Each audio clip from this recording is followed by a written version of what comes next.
ಎಲ್ರಿಗೂ ನಮಸ್ಕಾರ. ಇವತ್ತು ನವೆಂಬರ್ 1 ಕರ್ನಾಟಕ ರಾಜ್ಯೋತ್ಸವ ದಿನಾಚರಣೆ. ಇದರ ನಿಮಿತ್ತವಾಗಿ ನಮ್ಮ ಕನ್ನಡದ ಶ್ರೇಷ್ಠ ಕವಿಯಾಗಿರುವಂಥ ಗೋಪಾಲಕೃಷ್ಣ ಅಡಿಗರ ಒಂದು ಕವಿತೆಯನ್ನು ತಮ್ಮ ಮುಂದೆ ಪ್ರಸ್ತುತಪಡಿಸಲಿಕ್ಕೆ ನಾನು ಇಷ್ಟಪಡ್ತಾ ಇದ್ದೀನಿ. ಸ್ನೇಹಿತರೆ, ದಯವಿಟ್ಟು ತಾವು ಕೇಳಿಸ್ಕೊಳ್ಬೇಕು. ಸ್ವಲ್ಪ ಈ ಕವಿತೆಯನ್ನು ನಾನು ವಿಭಿನ್ನ ರೀತಿಯಲ್ಲಿ ವಾಚಿಸ್ತಾ ಇದ್ದೀನಿ. ಮೊದಲನೇದಾಗಿ ಒಂದು ಕವಿತೆಯನ್ನು ಸಾಮಾನ್ಯ ರೂಪದಲ್ಲಿ ಹೇಗೆ ವಾಚಿಸಬೇಕು ಅನ್ನೋದನ್ನು ಹೇಳ್ತೀನಿ. ತದನಂತರ ಅದನ್ನು ಅತ್ಯಂತ ವಿಭಿನ್ನವಾಗಿ ಅಂದರೆ ನಾಟಕೀಯ ಶೈಲಿಯಲ್ಲಿ ಹೇಗೆ ವಾಚಿಸಬೇಕು ಅನ್ನೋದನ್ನು ನಾನು ತಮ್ಮ ಮುಂದೆ ಹೇಳ್ತೀನಿ. ಮೊದಲನೇದಾಗಿ ಸಾಮಾನ್ಯ ಶೈಲಿಯಲ್ಲಿ. ಕನ್ನಡವೆಂದರೆ ತಾಯಿಯೇ, ದೇವಿಯೇ.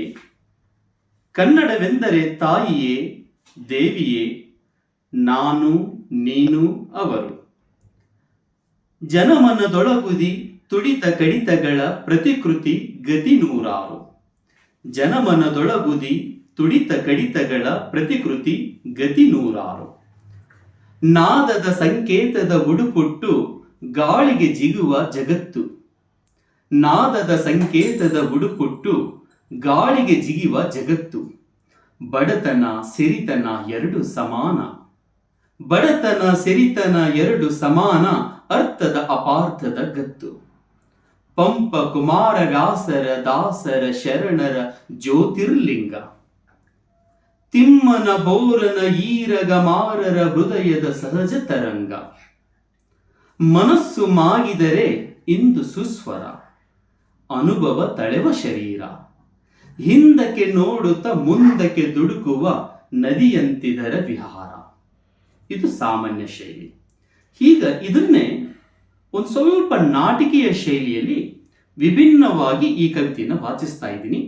ಆದರೆ ಹೀಗೆ ವಾಚಿಸುವುದರಿಂದ ಆ ಕವಿತೆಯ ನೈಜ ಅರ್ಥ ಏನಾಗಿದೆ ಅಂತಕ್ಕಂಥದ್ದನ್ನ ಇದನ್ನು ವಾಚಿಸುವುದರಲ್ಲಿ ನಮ್ಗೆ ಅರ್ಥ ಆಗ್ತದೆ. ಒಂದು ಸ್ವಲ್ಪ ಗಮನಿಸಿದನ್ನ. ಕನ್ನಡವೆಂದರೆ ತಾಯಿಯೇ,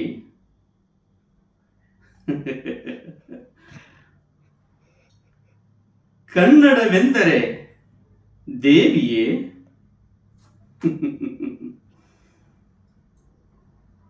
ಕನ್ನಡವೆಂದರೆ ನಾನು ನೀನು ಅವರು. ಕನ್ನಡವೆಂದರೆ ನಾನು ನೀನು ಅವರು. ಕನ್ನಡವೆಂದರೆ ತಾಯಿಯೇ, ದೇವಿಯೇ.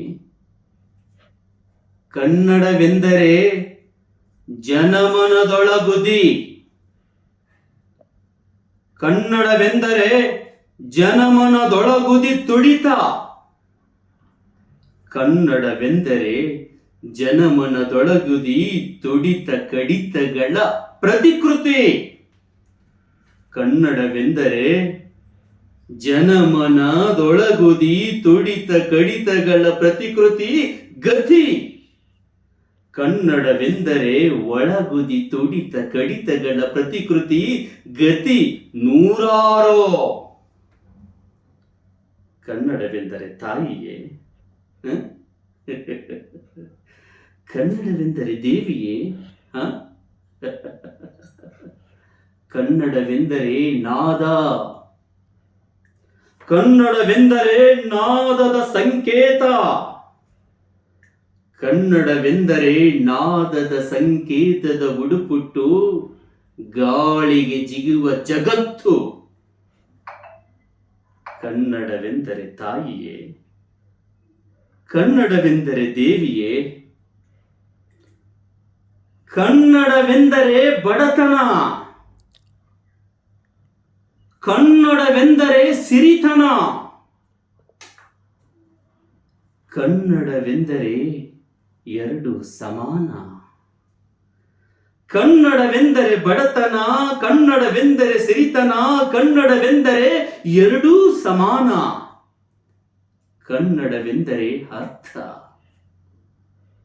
ಕನ್ನಡವೆಂದರೆ ಅರ್ಥದ ಅಪಾರ್ಥ. ಕನ್ನಡವೆಂದರೆ ಅರ್ಥದ ಅಪಾರ್ಥದ ಗತ್ತು. ಕನ್ನಡವೆಂದರೆ ದೇವಿಯೇ,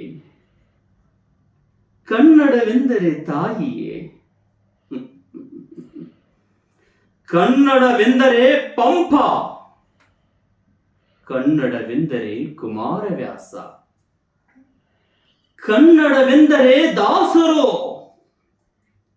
ಕನ್ನಡವೆಂದರೆ ಶರಣರು, ಕನ್ನಡವೆಂದರೆ ಜ್ಯೋತಿರ್ಲಿಂಗ,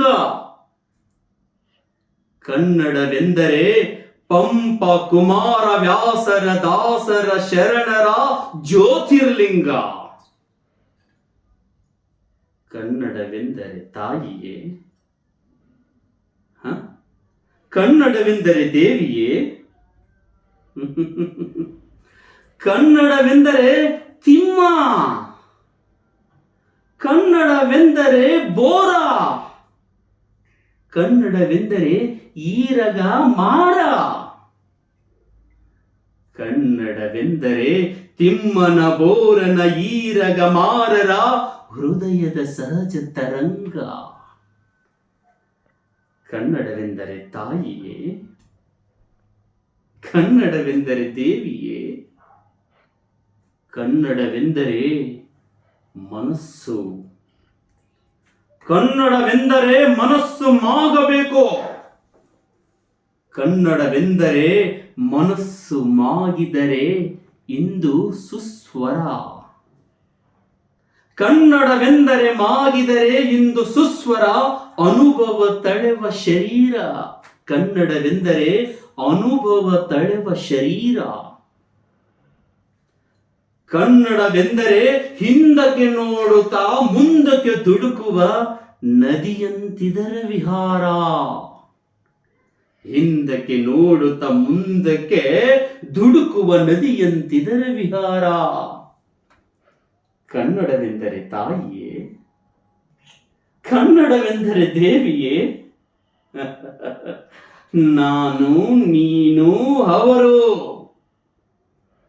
ಕನ್ನಡವೆಂದರೆ ನಾನು ನೀನು ಅವರು, ಕನ್ನಡವೆಂದರೆ ಜನಮನದೊಳಗುದಿ ತುಡಿತ ಕಡಿತಗಳ ಪ್ರತಿಕೃತಿ ಗತಿ ನೂರಾರು. ಇದು ಈ ಕವಿತೆಯ ಈ ವಿಭಿನ್ನ ಶೈಲಿಯಲ್ಲಿ ವಾಚಿಸ್ತಕ್ಕಂಥ ರೀತಿ. ಈ ಕವಿತೆಯನ್ನು ವಾಚಿಸುವುದರಲ್ಲೇ ಇದರ ನಿಜವಾದ ಅರ್ಥವನ್ನ ನಾವು ಅದಾಗಿ ಅರ್ಥ ಮಾಡಿಕೊಳ್ಬಹುದು. ಬಹುಶಃ ಇದು ನಮ್ಮೆಲ್ಲರಿಗೂ ಅರ್ಥವಾಗಿದೆ ಅಂತ ನಾನು ಭಾವಿಸ್ತಾ ಇದ್ದೀನಿ. ಈ ಕವಿತೆಯ ಒಂದು ನಿಜವಾದ ಅರ್ಥವೇ ಇಂದಿನ ನಮ್ಮ ಕನ್ನಡದ ಆಚರಣೆಯ ಪದ್ಧತಿ. ನಮಸ್ಕಾರ.